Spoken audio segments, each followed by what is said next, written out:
Sasquatch, the moon landing, UFOs, 9/11, flat earth, JFK. All of these things have one thing in common: unanswered questions. So let's get to the bottom of that.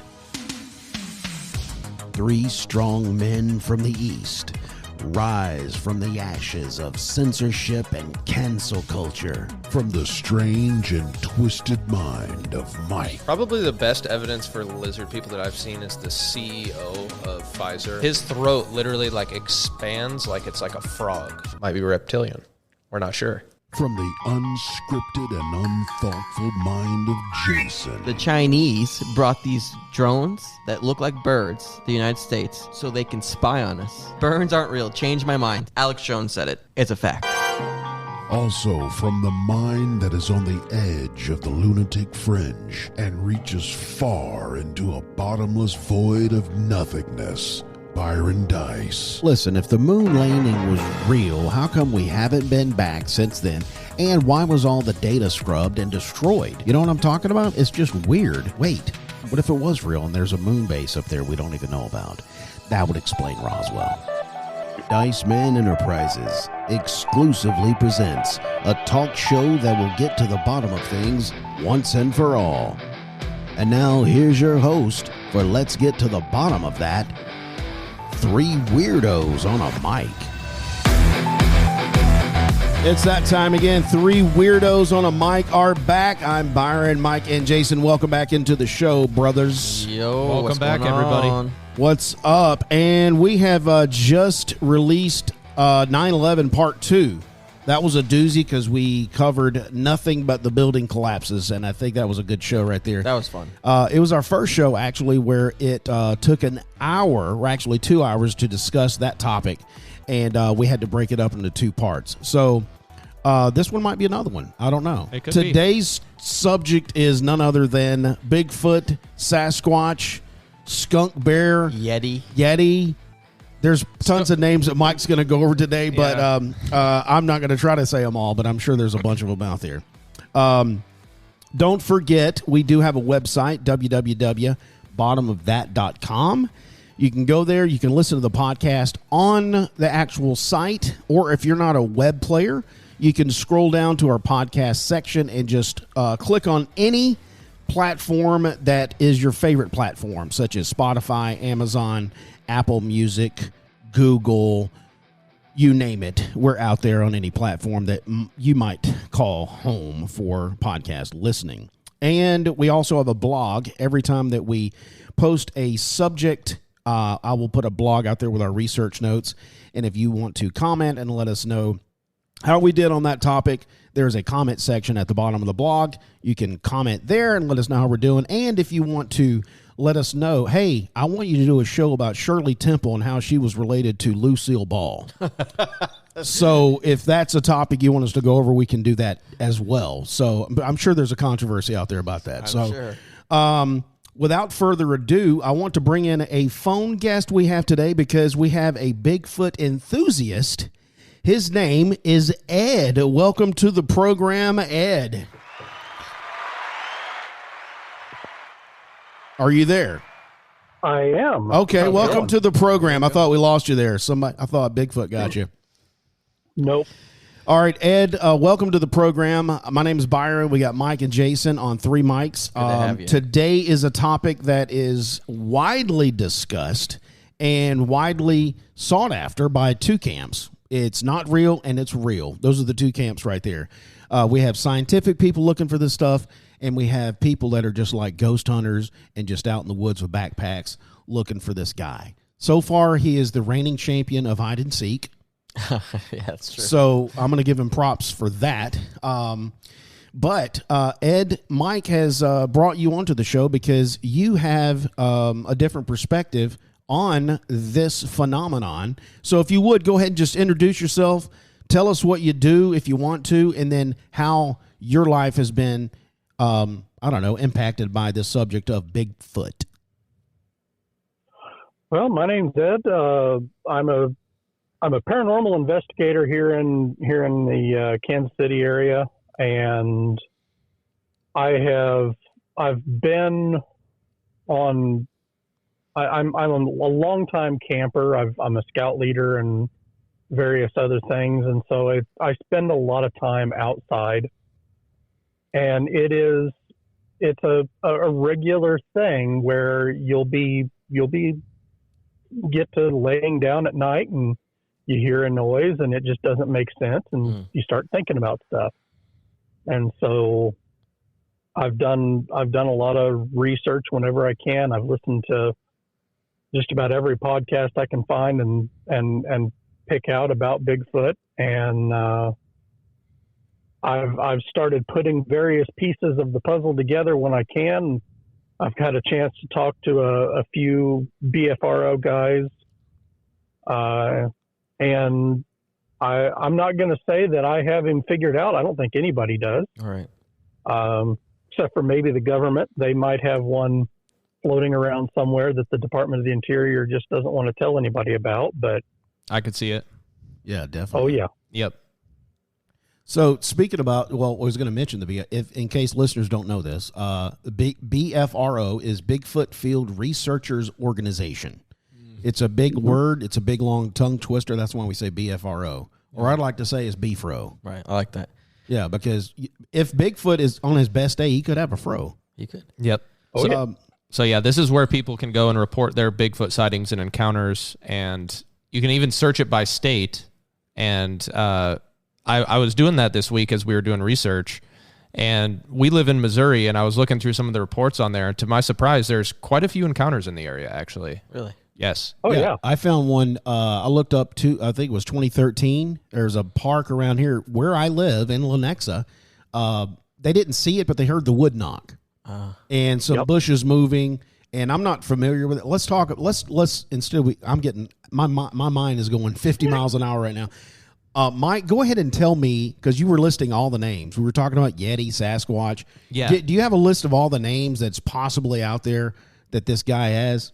Yeah, so I'm not sure if this is like a comprehensive list, but you'll hear people talk about Sasquatch or Bigfoot. You'll hear Yeti. You're going to hear Alma, which is like more in like the Mongolia, Asia region. Yowie is what they're called. Yowie. That's what they're called in Australia.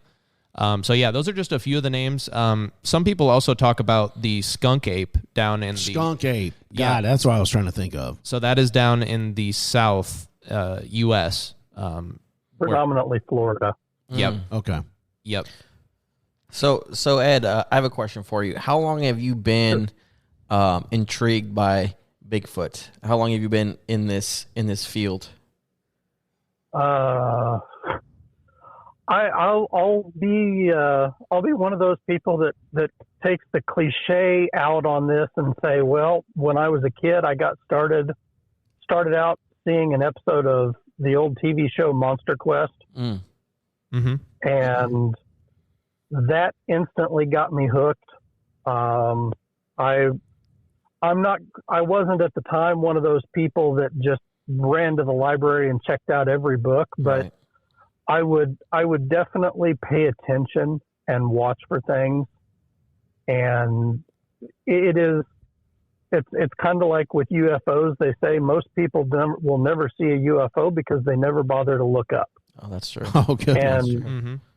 You never see Bigfoot because you're never going in the woods. Yep. well, most city folks will never see any sign of a Sasquatch because A, they're never out and around the woods, and B, if they are, they're focusing on the road. Right. Oh, they're yeah, not looking at the tree lines. Yep. Very true. Yeah. So, when you were first getting into this, did you, like when you were watching Monster Quest, did they show the Patterson-Gimlin footage from 1967? I believe they did. If they didn't, I know it is by far one of the most scrutinized and re-edited and re-cleaned up pieces of footage.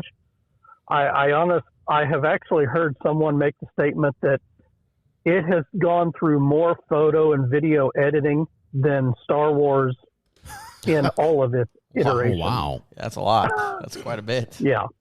Yep. Yeah, that's based off the research I was doing. It sounds like that is, like the best evidence that still currently exists that's out there for Bigfoot or Sasquatch. But I've also seen some footage that's like, thermal vision and heat signatures of what people are thinking is a Sasquatch, like out in the woods at night. But I guess for our viewers to kind of drill into the Patterson-Gimlin footage, or PGF, if we want to call it that for short.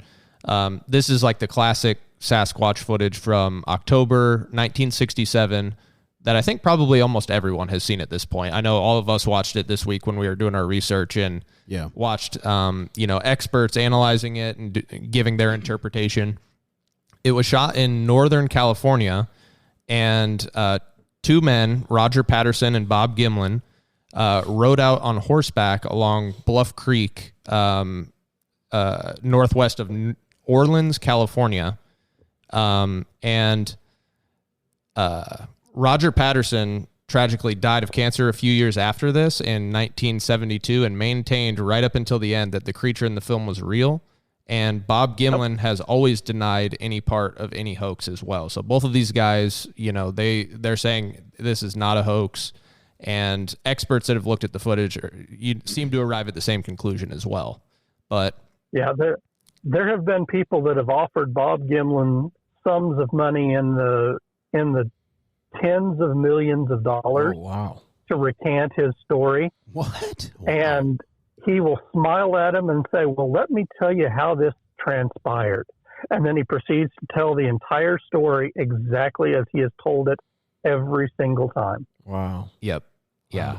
So I saw a video just researching this where actual people were zooming in on his footsteps and the way that he impressions into there's like an arch in his foot that's not like a normal man. Yeah. Like we put our foot all the way down. He like puts his front feet like kind of forward, and then there's an arch, and you can see it in the film what they're talking about because the guys that we're talking about had a mold of his foot, a footprint, and it showed exactly how he was walking. You could see the way he was moving his legs. And they were trying to say, a lot of people will put these molds on their feet and walk around the woods and then, trying to create something. And he said you can tell that that's not it because of the way the foot was put down in the ground. You can see the way it's moving in that video you're talking about with Patterson. Yeah, you can see different parts of the Sasquatch foot moving independently. You can see like the toes flaring up. You can see like the heel moving independently. This isn't just somebody out in an ape costume, with, rubber feet stomping around in the mud, leaving tracks that they're, getting. Well, the other side of that equation is that if you were to put on a rubber suit and go walking around with a set of what they call stompers, you're not going to have the body mass to sink in. These things can sink in good impressionable dirt. They'll sink in at least 3/4 to an inch, maybe even 2 inches into the dirt. Yeah. Whereas me being an almost 300-pound guy, I leave maybe 1/4 of an inch of impression in the exact same dirt. Right. Yeah. So they're massively overbuilt mass wise, and most people don't take that into consideration. Right. Yep. And kind of just tying into the Patterson-Gimlin footage, we have to bring up Bob Hieronymus as well. So I think you're probably familiar with him. He is, he's one of the main characters that says the Patterson-Gimlin footage is a hoax, and he actually claimed to be the man in the ape costume seen in the footage. He was, I think, going around in the early 2000s, featured on like some National Geographic series called Is It Real?, where like there was an episode on Bigfoot and he was interviewed.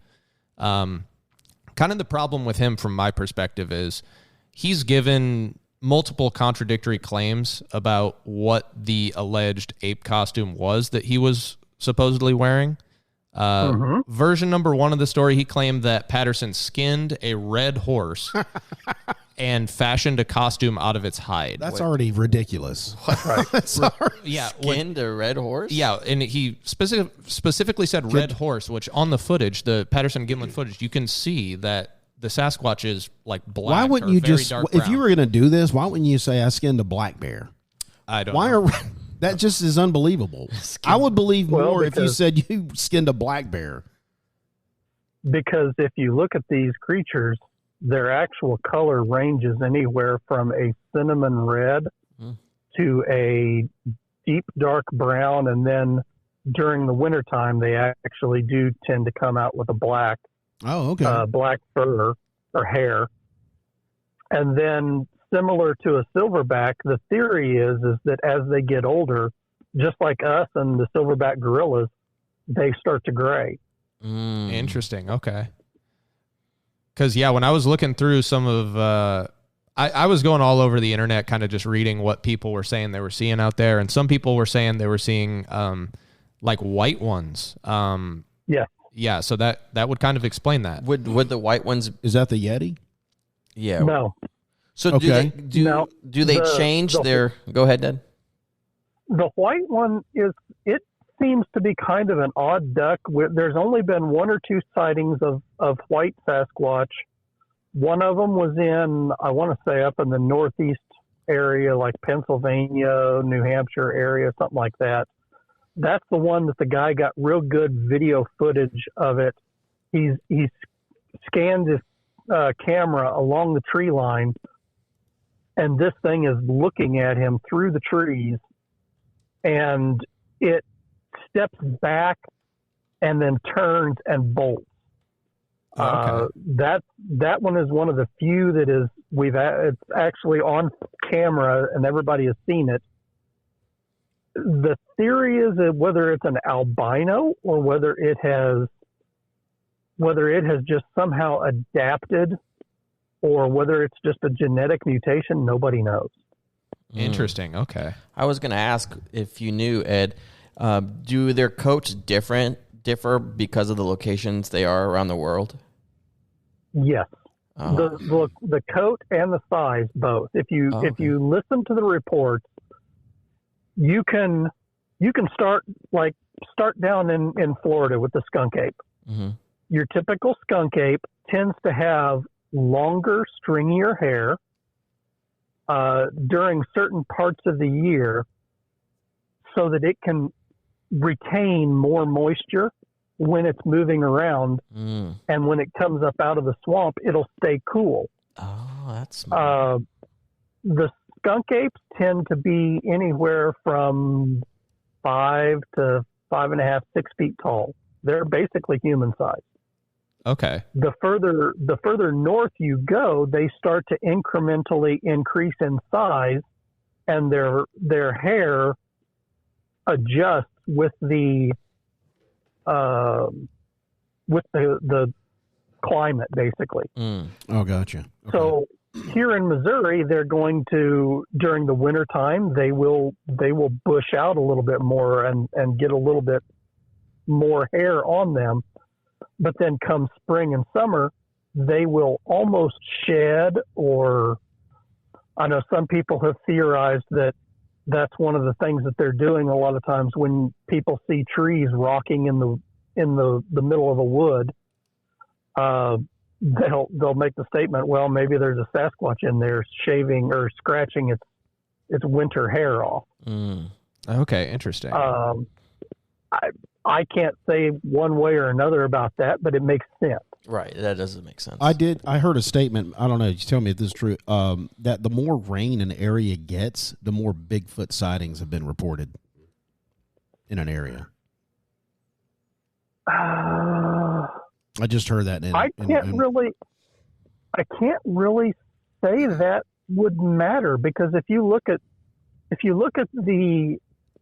the gold standard area, which is the upper northwest of the United States, so Northern California, not Seattle, but Washington State and Oregon State. Yeah. That little triad right there is pretty much the bulk of the sightings. for the United States. They just came out of one of the worst droughts that they have seen in years. Oh yeah, you're right. Okay. Do you think that's the more sightings are in less, since you're talking about that triangle state or upper Northwest, is it less populated areas? So like, for instance, more populated area, cities, you're not going to see as many because they want to stick to woodland areas, mountainous areas. The dense woods. Yeah. I don't know. Okay. And the reason I say that is because I live in literally suburban Independence.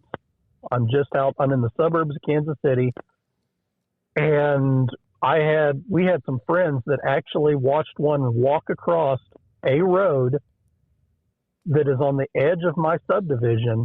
What? No in way. town. Really? Yeah. Okay. Oh yeah. Wow. Yeah, that's incredible. That is crazy.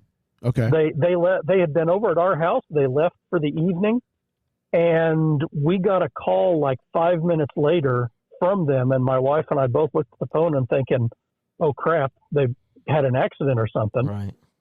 And they were just kind of sitting there in the street. Another car from the other direction was doing the same thing, with this sensation of, what the heck did I just see? Wow. For real. Nobody got their phone out real quick? The way she explained it, it was literally, it took one step, and then it took one step in the middle of the road, and the next step was off to the other side of the road. Oh, wow. Okay. Yeah, I've heard So they take huge. gigantic strides. Strides. Okay. Yeah. Makes sense. Which kind of, you can see that in the Patterson-Gimlin footage too. When you see how it's walking and also how quickly it gets out of frame, it's walking very quickly across a relatively rugged terrain too. So like the steps appear to be like multiple meters that it's taking per stride. And I have seen on. Oh, go ahead. You also have to figure that Patty, the one that we see in that video, that's what everybody calls her. Mm-hmm. She was probably small, and the possibility exists that she had children, that she was purposely walking slow to keep the guy's attention on her and not on the younglings that were in the tree. Yeah, that would make sense. Yep. Yeah, I actually found that when I was reading some stuff about the Patterson-Gimlin footage. I was wondering what what is the projected population of the Sasquatch? Right. I mean, would you know, Ed? Nobody knows. And the number, it's like an opinion. Right. Everybody has one, and nobody's right. Yeah, that's funny. Because there are some of the guys that have studied these creatures their entire lives, and they'll tell you, "Oh, well, they're transitory. They migrate from spot to spot, and there's only like 1,000 of them total in the United States." Mm. And then you'll come across other people that'll say, "No, they hunker down. They're there all year long," or they have maybe like a 10-mile radius that they just kind of rotate through. And they'll tell you, if you really do the math on it, that you could have one or two, maybe even a troop of up to 5 or 6 in a 10-mile radius. Mm-hmm. And if you start looking at the trees and at the maps of the United States, there's a lot of 10 to 20 mile chunks that you can carve out. Yeah. Oh, definitely. And mathematically, that works out to a whole lot of Bigfoots. Yeah, that's a big population at that point. Do you think, and this is just for the group here, and I'm just speculating, do you think that the reason we haven't had a live captivity is because they're interdimensional beings? So that's a good question, because I was just about to shift our conversation towards that. So based off what I am seeing as my research, it seems like there's kind of two sides to the Bigfoot community. Okay. There is. The more naturalistic side, which they believe that, Sasquatch is just like any other animal, just a bipedal hominid that is currently thought by the mainstream to not exist. Right. Yep. And then there's the woo side, WOO, which believe that Sasquatch has, like a paranormal / interdimensional aspect to it, of which, very little is known, but we have theories about it. And this school of thought kind of ties into reports of like orbs of light that are sometimes reported alongside a Bigfoot encounter, and also might explain why they've been able to remain hidden from the public so well, throughout history and over the years. Yeah, because if you think of like during our UFO episode, we talked about how we thought UFOs are interdimensional as well. If this kind of is that same idea here applied to Bigfoot, that would kind of explain why sightings are few and far between. Interesting. I can't guarantee or say one way or another. Yes, there are definitely two very distinctive camps. I mean, you look at groups like BFRO and I always have to work it out in my head. The National Wood Ape Conservancy down in Oklahoma. Groups like those, they do not believe at all that there is anything paranormal about these creatures. Right. Yeah. Okay. I was just about to ask you that because when I was reading through all the different reportings on there, none of them kind of show that interdimensional aspect to it. And I was listening to a podcast where Carter Bouchard was featured on it. It was the Infinite Rabbit Hole podcast and also the Sasquatch Chronicles podcast where he was talking about that because he used to be, I don't think he currently is anymore, but he used to be a BFRO investigator. And he was saying that some of the stuff that he went out and investigated had a paranormal element to it, and then they kind of scrubbed that. Yeah. Yep. Okay. That section of that. He gets downright testy about it too.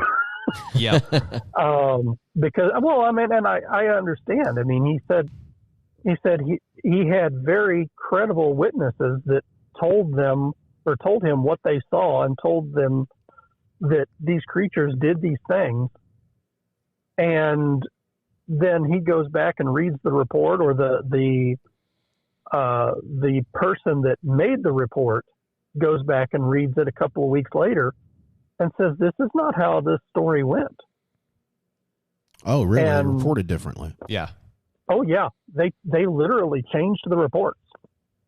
Yep. Journalism. Yep. But I don't know. I know if you talk to certain Native American tribes and you look at the history of these creatures and the First Nations people, you find out real quick that there was a point that some of the First Nations did actually have communications and trade with these creatures.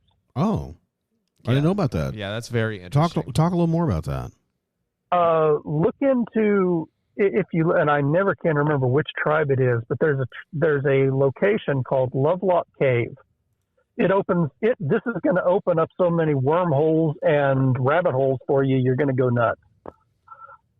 There's a place called Lovelock Cave, and there is a tribe that has got land around it that if you look into that tribe's history, they had a relationship with these creatures, and I can't remember whether they referred to them as elder brother or bigger brother or greater brother or something like that. But they had a trading relationship with them. And that at some point there were what were described by them, not these creatures, but red-haired giants that moved into the territory. And there was the story gets warped at some point because they go out and they think that it's these creatures. They chase a bunch of them, and they soon realize that it's these red-haired giants that have taken refuge in a place called Lovelock Cave. Wow. And between the First Nations and the Sasquatch, they bring materials. They lock these creatures in the cave, and they smoke them. They literally light the cave on fire. Oh, wow. What? The red-haired creatures did that? No, the humans and the Bigfoot worked together and trapped the giant or giants. What? I don't remember if there was more than one in the cave. And it was all discovered when someone was granted a chance to go into the cave. They excavated in and they found the skeleton of the thing. Oh, wow. That's fascinating. It still had tufts of red hair. And the weird thing is it comes back and it reads almost word for word what your description of a giant biblically was, or a Nephilim Yeah, was. the Nephilims, yeah. The 6 fingers, 6 toes, red hair, phenomenal size. Yeah. Wow. That is But- crazy. Yeah, I just looked that up on ancientorigins.net. And it says these giants were described as being vicious, unfriendly, and cannibalistic. Wow. Yeah. So, yeah, I can see why they would set them on fire. That's a Yeah, they said they fascinating found story. thousands of artifacts in this cave. Yeah. Wow. Okay. I need to do some research on that. Yeah, and there's There's your next episode. Yeah, right there. Loveland Cave, yeah. Yeah, because there's a lot of, references to Bigfoot and stuff that go way back, like Native Americans, Well, yeah. Oh, yeah. Aboriginals in Australia, all talking about it, cave Right. drawings of them, things like this. There are predominantly 2 creatures that factor throughout all of the ancient history if you know how to read the hieroglyphs and the symbology. You have a large bipedal humanoid, Mm-hmm. and you have a draconic species of some sort that factor across every species and every offshoot of humanity throughout history. And the draconic species, is that the red-haired giant, the Nephilim? No, dragons. Oh, dragons. Oh. Okay, gotcha. Okay. Oh, I there's mean, an think episode about it. right You've there. got you have European dragons. You have Chinese dragons. You go That's down true. into South America. You have the Mayans and the Aztecs that have depicted dragons. Yeah, everybody. The is. Eskimos You see that talk on the about cave dragons. drawings. That is true. Yep. Yeah, Yeah. I mean, and even the Aborigines in Australia, they have dragon creatures, and they have these big humanoid hominids that look basically like a Bigfoot. Yeah, that's fascinating. Kind of tying back into the 2 different sides of the Bigfoot community, do you have a side that you lean towards? Are you more on the woo side or more of the naturalistic side? I do lean more on the woo side. It makes a little more sense to me, being a paranormal investigator. Mm-hmm. Because of what I have seen and experienced in that aspect, the concept of them being able to do things from the other side of the veil and things like that, or just from an alternate dimension, being able to step across at will if they can. I mean, if you look into Ron Moorhead, the guy that actually recorded what's called the Sierra Sounds. Mm-hmm. He has a book out called Quantum Bigfoot, and it talks about the fact that when he stopped and re-listened to his own recordings, there is, at certain times, there is a static noise and then a crack or a pop noise.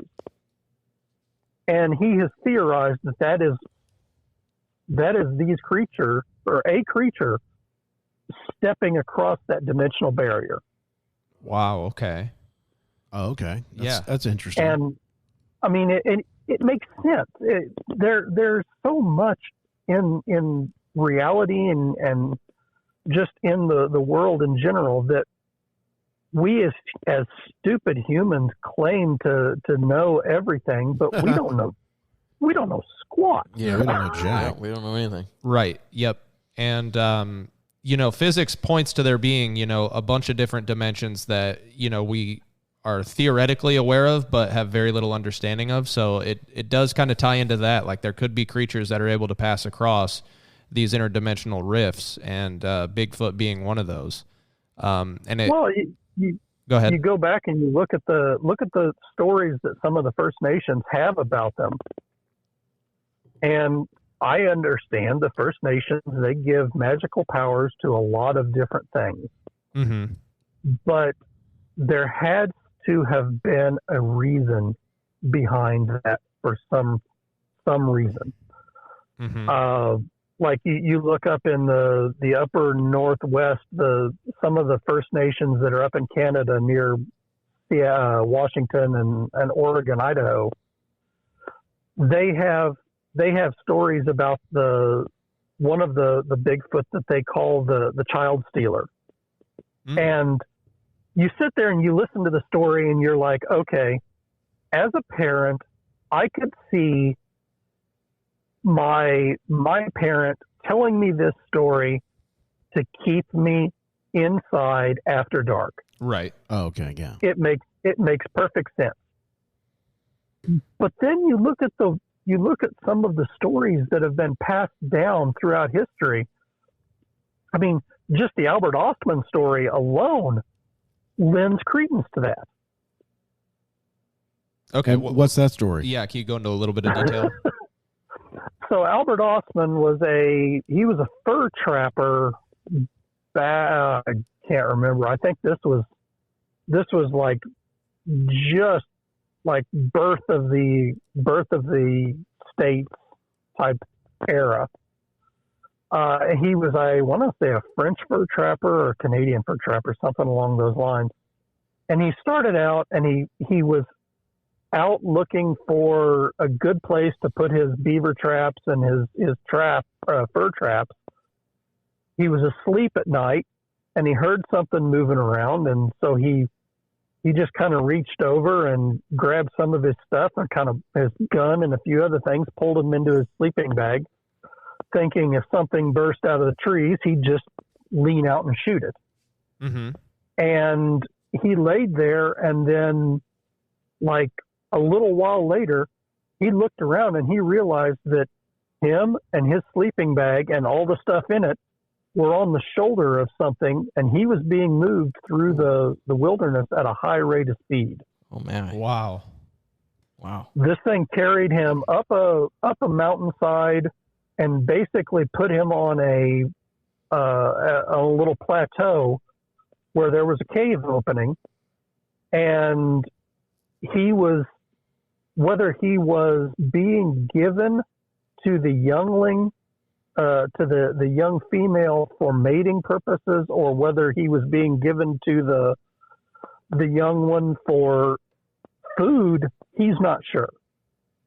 But he said there was an adult female and there was a young female, and this thing, the adult father, the male, just kind of dropped him right there, grunted a few things, a few words or something to the two females, and then left again. And he said he survived. His diary is out there. You can read it. But his story talks about the fact that he survived for a couple of days on nuts and berries that they would bring him. And then after a point, the male came around, and he was able to more or less get the male to take an entire mouthful or an entire can full of chewing tobacco. Really? And wow. When it swallowed it, and of course, if you've ever had chewing tobacco, you know that if you don't swallow it because it makes you instantly sick. Right. So it hit this thing's stomach, and the big one took off running, and that was his cue. He grabbed his stuff and ran. Wow. That's a wild story. Wow. It is. It is a wild story, but when you go through and you read it and you actually look at all the details that he got, he would have had to have either been able to study one of these things through close up study, or he would have had to have actually lived through that event to be able to get all of the details that he got correct. Right. Or have a wild imagination. Yeah. Because you wouldn't be able to do it with a wild imagination. yeah, that's a lot of detail. I mean, that's one of the things when most people listen to the various stories of encounters with them. After a point, you get to a certain moment where you can listen to a person's story and you can pick out the keynotes and the very few small minute details that say, yes, this person has had an actual encounter. Mm-hmm. Yep. And the Ostman story, it's right there in that list. I mean, it actually has the hallmarks and the telltale signs of being an actual encounter. Yeah, that's fascinating. I kind of want to get your take on some of the stuff that you hear about sort of on the woo side when people are talking of their encounters, where they're seeing orbs of light and some people even experiencing what's referred to as mind speak. Have you heard of this? I have. Yeah, that's a fascinating aspect of this. I'm curious what your thoughts are on those two things. Knowing what I know from the paranormal aspect, mm-hmm. The orb thing, I have seen videos of orbs, and my wife would be willing to testify to the fact that anytime someone shows me a piece of footage and says, "Oh, here, look at this orb, Mm-hmm. the first thing that I go to is, "Oh, that's a nice speck of dust floating through the room." All right. Or that's a bug flying through the room. Okay. But when you see video footage of the orbs that are associated with Sasquatch, you just kind of sit there and scratch your head, because they start falling into the category of some of these, like the Lubbock Lights, or these famous cases that fall in that very gray zone between cryptid and UFO and delusion. Right. Yep. They're too weird to classify, but you look at them and you're like, no, that's something. Yeah. The mind speak, I definitely think that is possible. I mean, I work with, well, I don't work with on a daily basis, but my wife runs events that she puts on that deal with psychics and mediums and the like. Mm-hmm. And so the concept of someone speaking to someone that's not there is not even remotely a stretch for me. I can just sit there and just flat out say, okay, yeah, they're either speaking to one of these creatures, or, hey, you know what? There could be a spirit that's standing over there watching the creature saying, he doesn't like you. Go away. Right. Yeah. I mean, you look at some of the people, you know who Les Stroud is, don't you? Yeah. Yep. The Survivor Man? Mm-hmm. Yes. He's one of the people that has actually gone on record as saying, this thing spoke to me in my head, and I didn't know what to do about it. Wow. So I have a question, Ed. What is your most compelling encounter story that you've heard?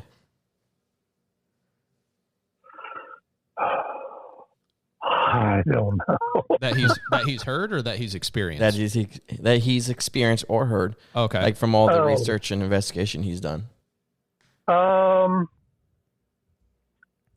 The closest, the only,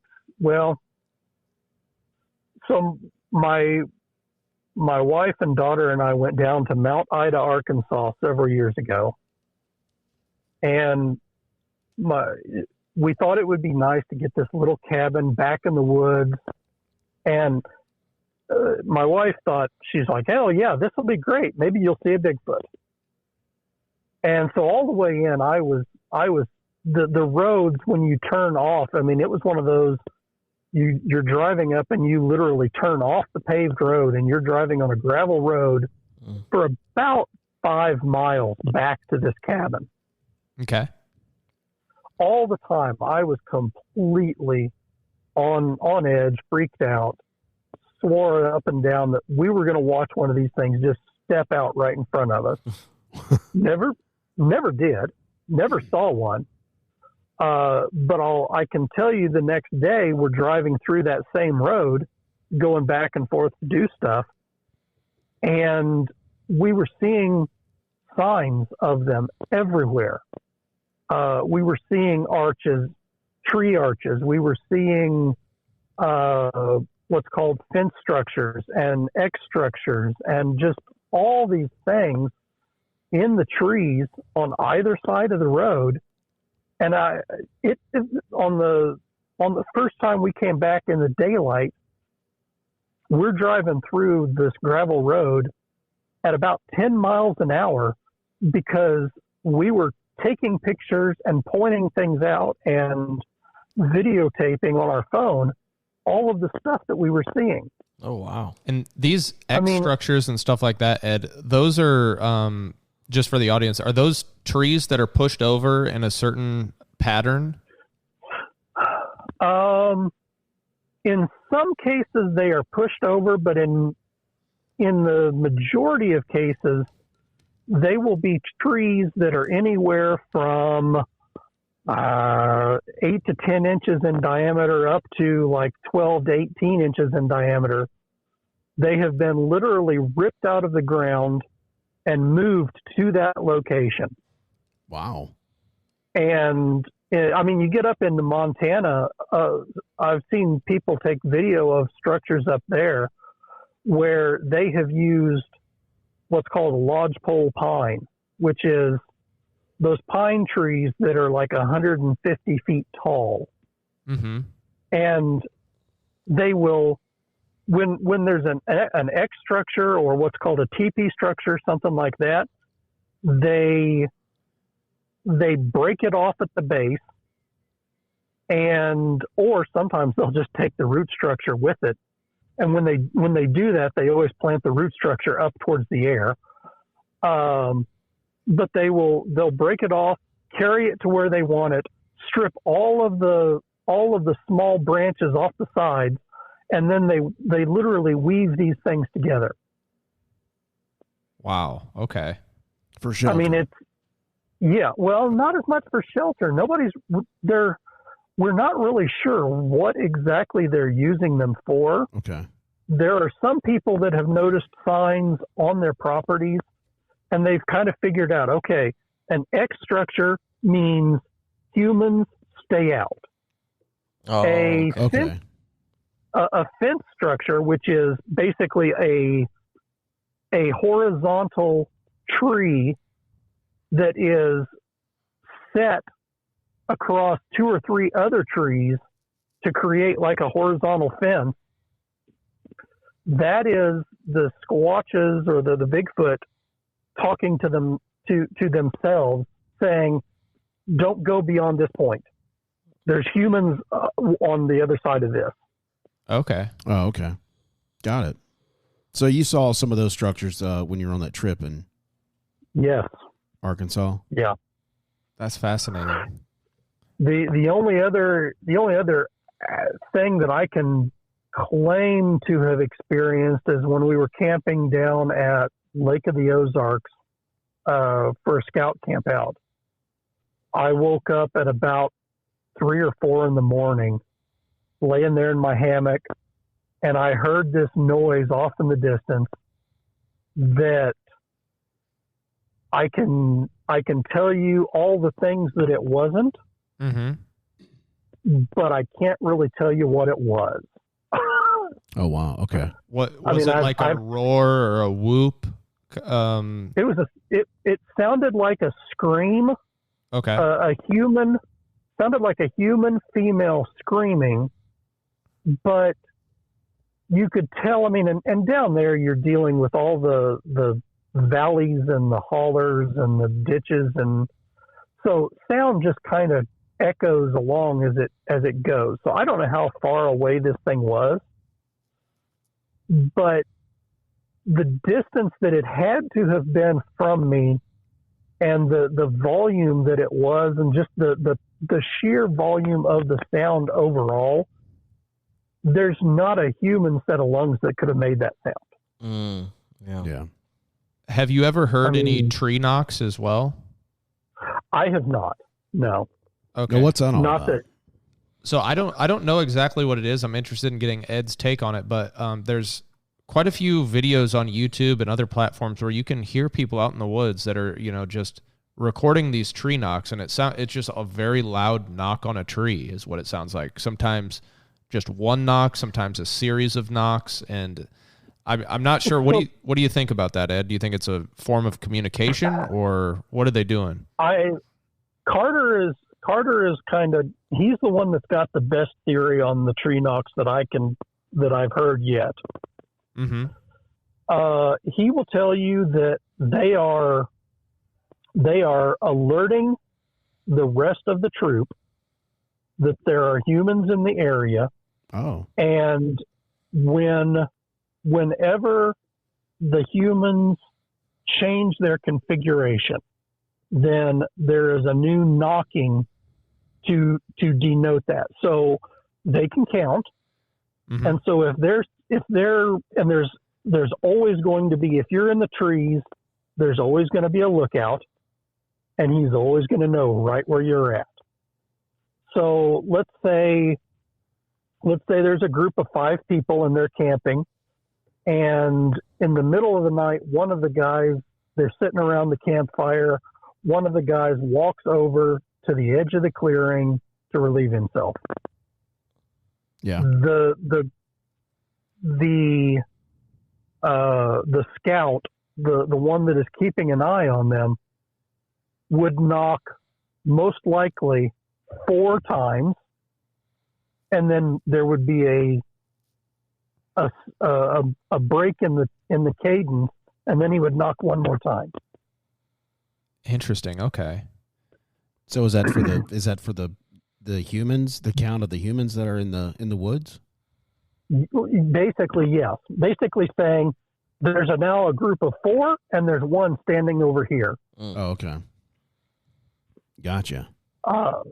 The question is how they do the knocks, because there have been some people that have recorded them up in the Northwest that they've recorded the sound of the knock, and they've then played it back for zoologists, and the zoologist will go over and pull out a recording of a gorilla doing a chest smack. Mm-hmm. Oh, okay. And the sound is almost identical. Oh. So in some cases, the thought is that they're actually beating on their chest to make the noises, but in other cases, there have been people that have found signs and evidence of them using a rock and beating on a tree, or using another tree branch and beating on a tree. Interesting. I was going to say that kind of makes sense, because I was thinking about how they're doing the knocks, not just with the fist or the knuckles. Right. If it's that loud, it has to be some kind of other object that they're using to hit these trees with. Yeah. Based off what I was able to find, it seems like these creatures have just like a very complex and nuanced way of communicating with each other. Yes. Yeah, and I'm wondering, like, since you kind of lean more on the woo side, do you think that Bigfoot are able to communicate with each other, like, using like telepathy, like they can non-verbally communicate with each other, not using any of like the known senses? Well, if there's mind speak going on with other people, surely they can do communicate that with each themselves. other. Sure. Yeah, that's kind of like what I'm thinking. Yeah. So this is one of those interesting theories that's been floating around for a couple of years about are they all capable of doing this, or are only some of them capable of doing this? And I think you're going to have some that are capable of it and some that are not capable of it, simply because if the older ones that know how to do mind speak, or if the older ones that know how to do certain types of communication have not been able to pass that on. Maybe they ended up on the front end of a Mack truck. Maybe they ended up in the net of a government team. I see. Okay. And their younglings were not able to learn those skills. Well, now you have creatures that might have the ability, but they don't have the knowledge. And it's kind of the same thing with the concept of the woo and can they cross dimensions. I think you've got some that can, and I think you've probably got some that can't. You've got some that may have just completely walked away from it, and they are what we would consider now true flesh and blood only creatures. But then I think you've got some that are probably floating around out there that are still very much capable of stepping across and just not being there. Gotcha. I mean, there's so many instances of people getting stepped out of the woods or paced out of the woods. And I mean, when you hear these stories and the person premises it by saying something along the lines of, this happened at Fort such and such, and I was there learning sniper training, or I was there learning this training or that training. And you know that this is a military guy that has learned how to move silently through the woods. This is a military guy that has learned how to instantly, if something makes a noise, find what made that noise. Yeah. And when guys like that turn around and say, it walked me out of the woods for a quarter of a mile and I never saw it, that tells me something's going on, and that it's either it has some type of ability to shield itself, like a cloaking of some sort, or it's just not there physically on our plane of existence. Gotcha. But its presence can still be sensed. Yeah. As if he's walking them out. Yeah. Very interesting. Ed, I wanted to ask you real quick. Are you familiar with Rick Dyer? The name is familiar, Okay. but I can't place it right off I'm the gonna top of my go. head. I'm gonna go ahead and tell you what, and then I'll let you get thoughts on this because Mike didn't know either. Rick Dyer is a self-proclaimed Bigfoot tracker. He's from San Antonio. Okay. And this happened September 6, 2012. He claimed he killed a Bigfoot. Okay, you guys haven't heard of this? They performed an autopsy at an undisclosed college in Washington State. Why it was undisclosed? Why were the findings not given to the public? I'm not sure. You can probably guess why. But he has taken the corpse on a national tour where you can view the body in a wooden coffin under plexiglass. And he's made up to, close to $50,000 for this tour. But experts have come forward, like yourself, and have said, we're debunking your statements about having the corpse because back in 2008, Rick Dyer reported he found a Bigfoot corpse in a freezer, and it turned out it was just a Halloween costume that was frozen. So, well, and that's, I think you'll find real quick that very few people claim to be an expert. Mm-hmm. in the field. I certainly don't. I'm just an enthusiast, but Yeah. There's maybe a handful of people like the Jeff Meldrum of the world, guys like that. Okay, I'll count him as an expert because A, he's a scientist, and B, he's been looking into this thing enough and has collected enough evidence that he can tell you just about everything that it can do. Yeah. But Rick Dyer, no. I once you said that he was the Bigfoot hunter guy, I was like, yeah, no. I know exactly who you're talking about. And some of the experts came out and talked about why the corpse is not what they say it is. And they've also said, you know what, people like that have damaged the real research and the reputation of real investigators that are out there. And they don't want people out there that's like doing this kind of stuff. So, I mean, look, as soon as, I'm going on tour, I've raked in 50,000. That just already just smells bad. Yeah. Right. No pun intended. It does. I guess final thoughts here, Ed, because we're approaching an hour here. What are your thoughts on other cryptids? So Sasquatch is an example of a cryptid, right? We have other well-known ones like Chupacabra and the Loch Ness Monster and Mothman and things like that. What are your thoughts on those as well? I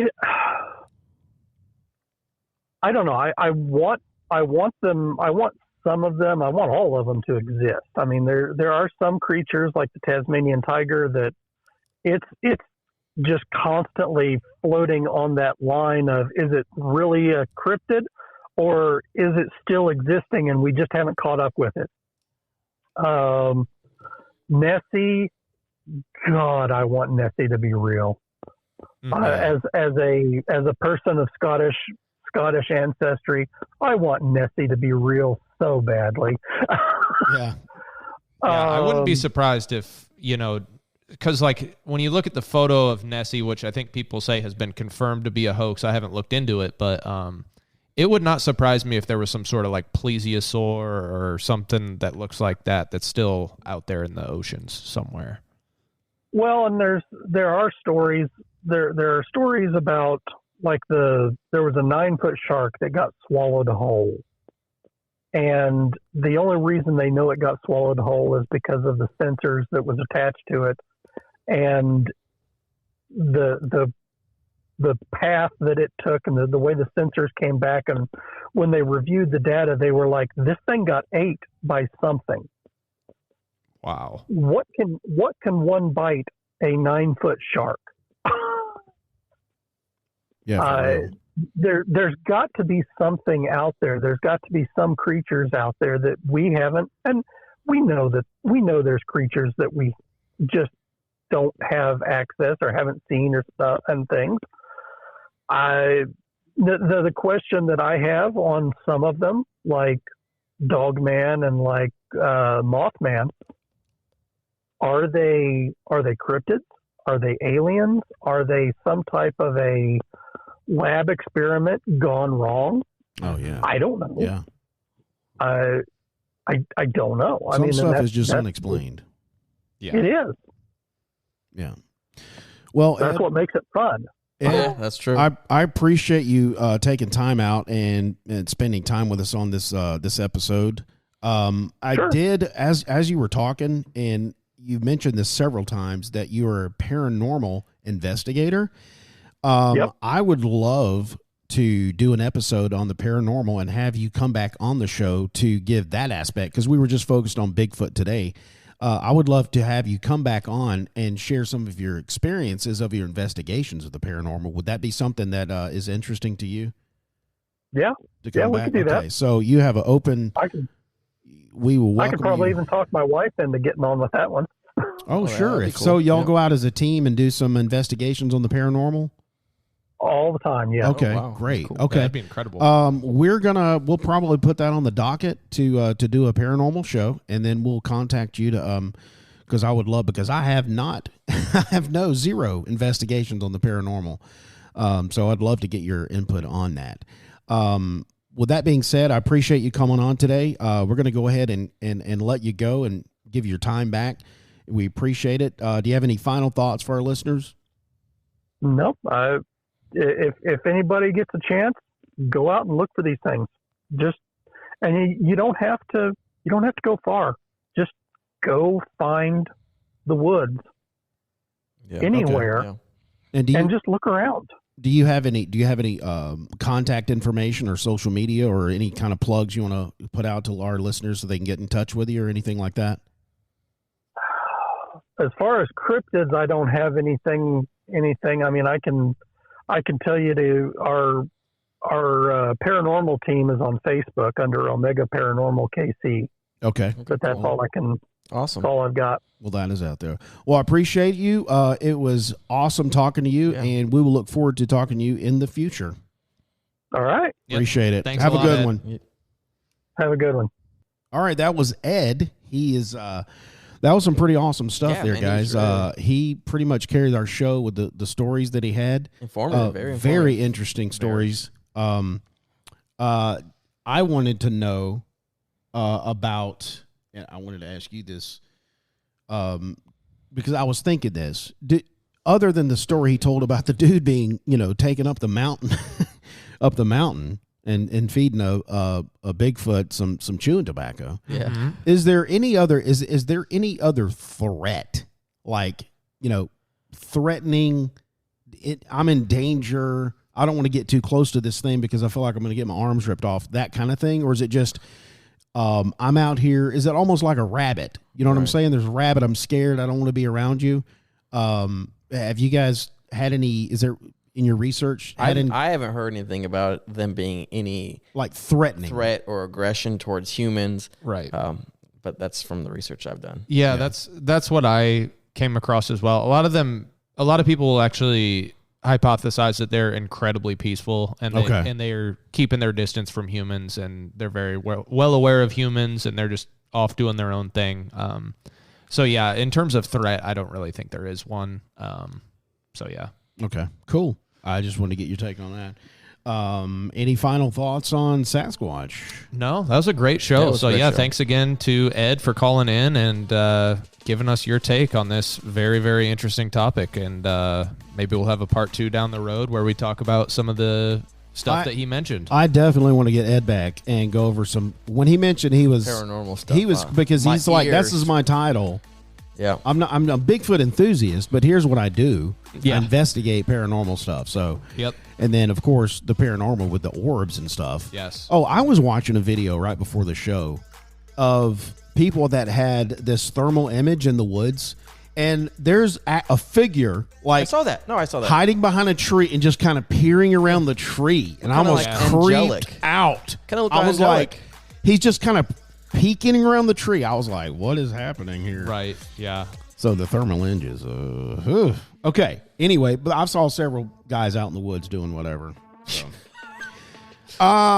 With the tents. Hey, Facebook, Instagram, Twitter, we're on it. You can find us there. Also our website, bottomofthat.com. And Instagram is the best way. You can click the link in the bio and follow us everywhere you want to follow us. Now, tune in next week when you might hear Mike say, the moon landing was faked. You're kidding. What?